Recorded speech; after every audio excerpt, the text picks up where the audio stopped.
Wet footprints appeared in the middle of my bedroom floor, leading from the window and stopping.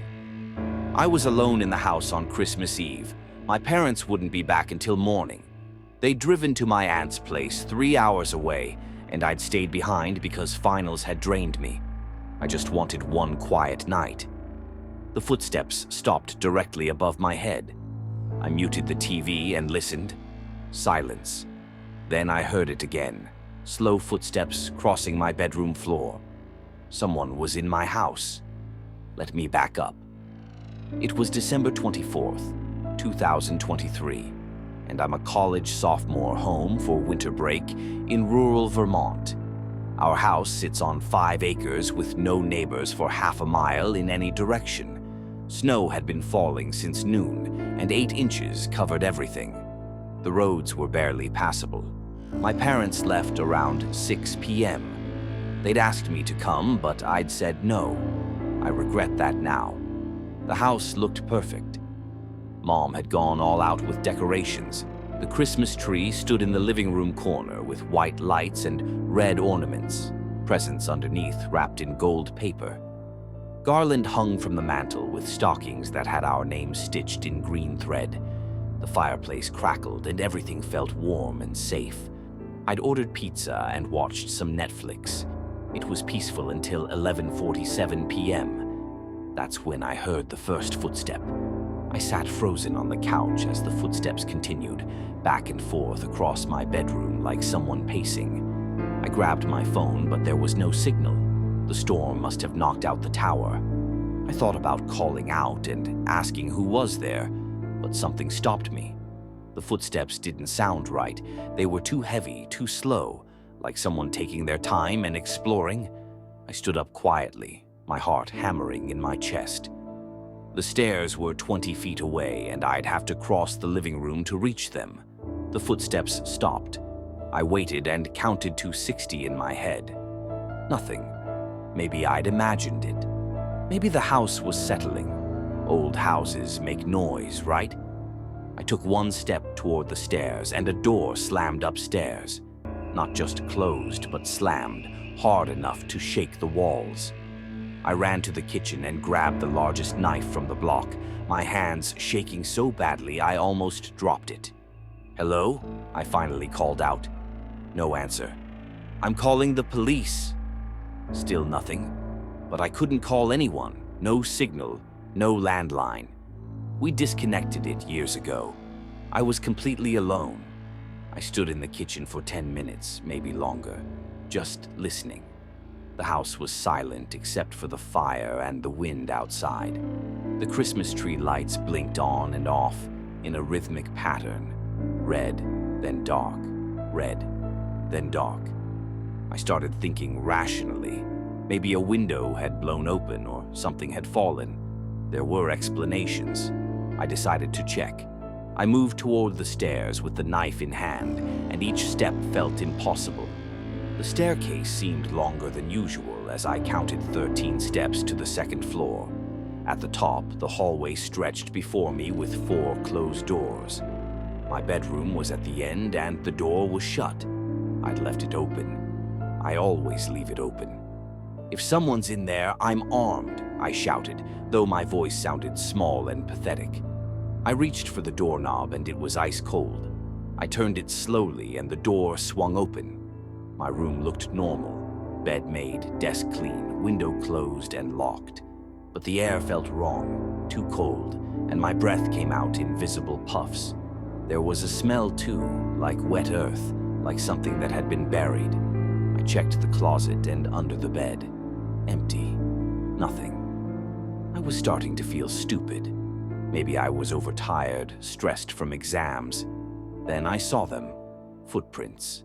Wet footprints on my carpet, leading from the window to the center of the room and then just stopping. Not leading back, not going anywhere else, just ending in the middle of my floor. The window was locked from the inside. I backed out of the room and pulled the door shut as my mind raced through possibilities. None of them made sense. I went back downstairs and locked myself in the bathroom. It was the only room with a lock that worked. I sat on the floor and tried my phone again. Still no signal. The wind howled outside and tree branches scraped against the house. I told myself it would be okay, that morning would come and my parents would be home. Just a few more hours. That's when the Christmas music started, faint at first, coming from the living room. A music box version of Silent Night. We had a music box, an antique my grandmother had given us that sat on the mantel, but no one had wound it. The song played slowly with each note drawn out and wrong sounding. I cracked the bathroom door open. The living room was dark. The fire had died to embers, and the only light came from the Christmas tree, still blinking red, then dark. The music box sat on the mantel with the lid open, and the tiny ballerina inside turned in circles. I hadn't opened it. I hadn't wound it. "Who are you?" I whispered. The music stopped and the Christmas tree lights went out. Every single one. The house plunged into total darkness. I fumbled for my phone and turned on the flashlight. The beam cut through the dark as I swept it across the living room. Empty. I moved toward the front door, thinking maybe I could make it to my car and drive somewhere, anywhere. But the front door was frozen shut. Ice had sealed it. I pulled and pulled, but it wouldn't budge. I ran to the back door. Same thing. All the windows were frozen too, solid ice on the inside. I was trapped. The temperature dropped further and I could see my breath in the flashlight beam. Something moved in my peripheral vision and I spun around. Nothing. But I felt it, a presence watching me from somewhere in the dark. "What do you want?" I asked. The Christmas tree lights flickered back on, just for a second, long enough for me to see someone standing next to the tree. A figure, tall and impossibly thin, wearing something dark and tattered. Then darkness again. I ran without thinking, just ran toward the stairs. Behind me, I heard footsteps, fast now, chasing me. I took the stairs 3 at a time and reached the top. When I looked back, the figure stood at the bottom in the red glow of the tree lights. Its face was wrong. Too long, too pale, with eyes like black holes. It smiled at me. Then it started climbing the stairs. I dove into my parents' bedroom, slammed the door, and shoved a chair under the handle. The footsteps reached the top of the stairs and came down the hallway before stopping outside the door. The doorknob turned slowly. The chair held. "Please," I begged, "please leave me alone." A voice answered from right outside the door, wet and rasping, like someone speaking through water. "I've been waiting."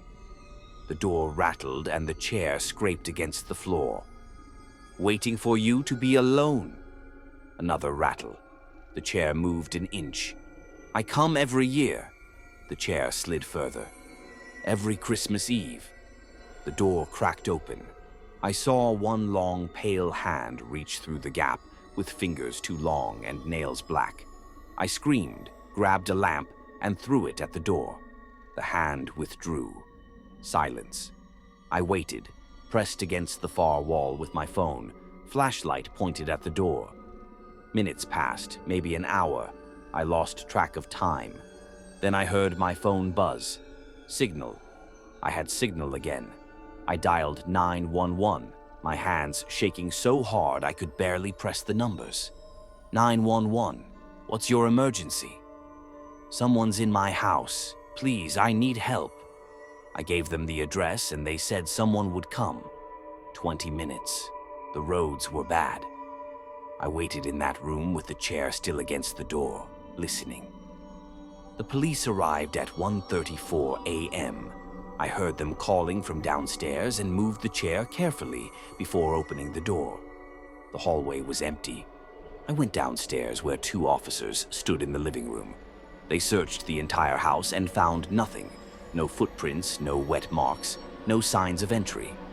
The doors opened fine with no ice and no frozen windows.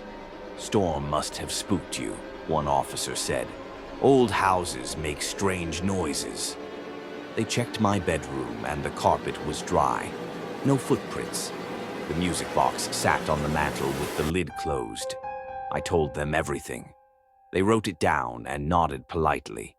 "We'll keep a patrol car nearby," they said, before leaving around 2:30 a.m. I sat on the couch with every single light on. My parents got home at 7 a.m., and I told them I'd had a bad night. Nothing more. What could I say? That something had been in our house? They'd never believe me. I stayed in my room that day and packed my things. I went back to campus 2 days early. That was 3 years ago, and I haven't been home for Christmas since. My parents think I'm avoiding them and making excuses. They don't understand. But here's what I didn't tell the police, what I haven't told anyone. The next morning after my parents came home, I went back upstairs to my room. There was something on my desk, a small gift wrapped in black paper with no tag. I haven't opened it. I keep it in a box in the back of my closet. Sometimes late at night I hear rustling from that closet, like paper crinkling, like something trying to unwrap itself. I've tried to throw it away 3 times. It always comes back. Last week my mom called and asked if I was coming home for Christmas this year. I said no and made up some excuse about work. She sounded disappointed. Then she mentioned something strange. They've been hearing footsteps upstairs on the nights I used to sleep in that room. Heavy footsteps, pacing back and forth. "It's probably just the house settling," she said. I didn't correct her, but I know better. It's still there, still waiting, and I think it's getting impatient.